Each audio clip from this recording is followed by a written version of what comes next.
Hello friends, I am Mansi Pathade from government autonomous PG college Chhindwara.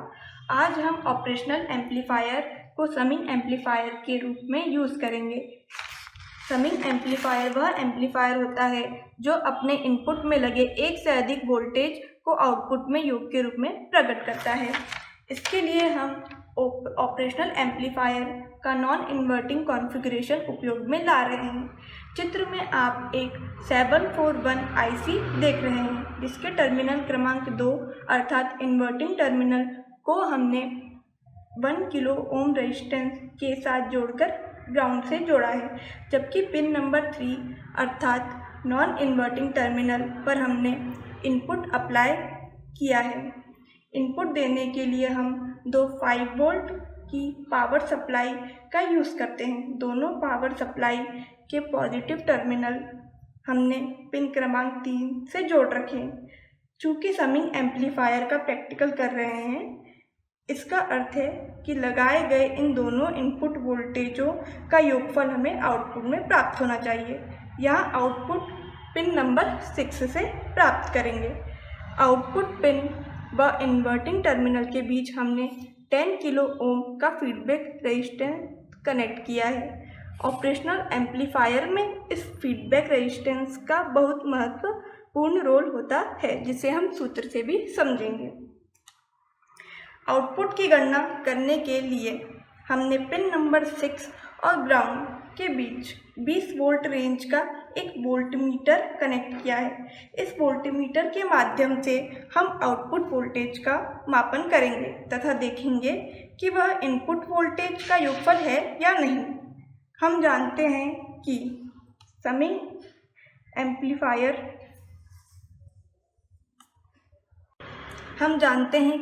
Non inverting mode में summing amplifier का output Vout is equal to 1 plus RF upon Rin, V1 plus V2 plus etcetera. यहाँ पर V1 V2 input voltage है, इनकी संख्या 2 या 2 से अधिक हो सकती है। RF फीडबैक रेजिस्टेंस है तथा Rin इनपुट रेजिस्टेंस है। RF फीडबैक रेजिस्टेंस का मान बढ़ाने पर V आउटपुट का मान बढ़ता है। यह हमारा एपरेटस है, जिसमें IC 741 में पिन नंबर 2 इन्वर्टिंग टर्मिनल है, pin number 3 non inverting terminal है तथा पिन नंबर 6 आउटपुट टर्मिनल है। पिन नंबर 3 के साथ पावर सप्लाई जोड़ी जाती है।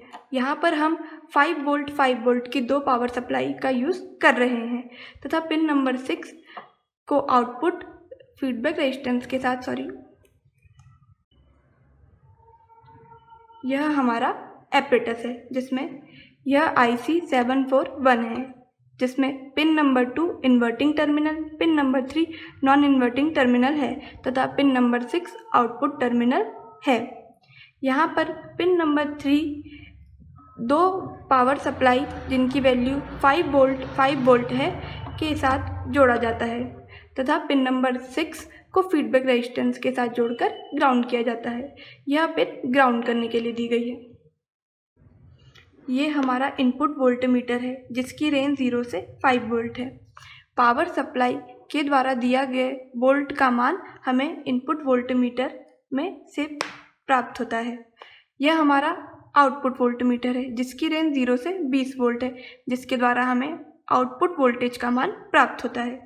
ये विभिन्न ओम के प्रतिरोध है, जिनकी वैल्यू 1 किलो ओम से 100 किलो ओम के बीच है। हमने सर्किट डायग्राम के हिसाब से सारे कनेक्शन कर लिए हैं। अब हम स्विच ऑन करते हैं।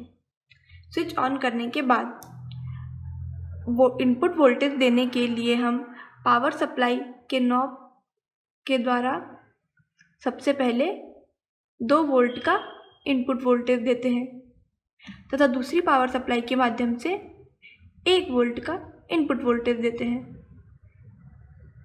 हम इनपुट वोल्टमीटर में देख सकते हैं दिए गए इनपुट वोल्टेज की वैल्यू 3 वोल्ट है। हमने इनपुट वोल्टमीटर में पहली पावर सप्लाई से 2 वोल्ट तथा दूसरी पावर सप्लाई से 1 वोल्ट अर्थात टोटल 3 वोल्ट का इनपुट दिया है, जिससे हमें आउटपुट वोल्टमीटर में 14 वोल्ट का आउटपुट वोल्टेज प्राप्त हुआ है।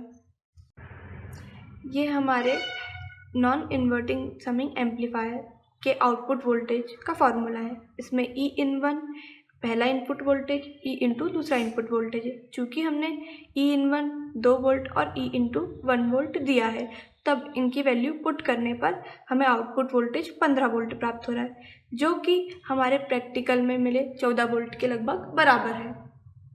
हमारा प्रैक्टिकल लगभग सही है। यदि आपको ये वीडियो पसंद आया हो तो please like, comment and subscribe the channel. Thank you.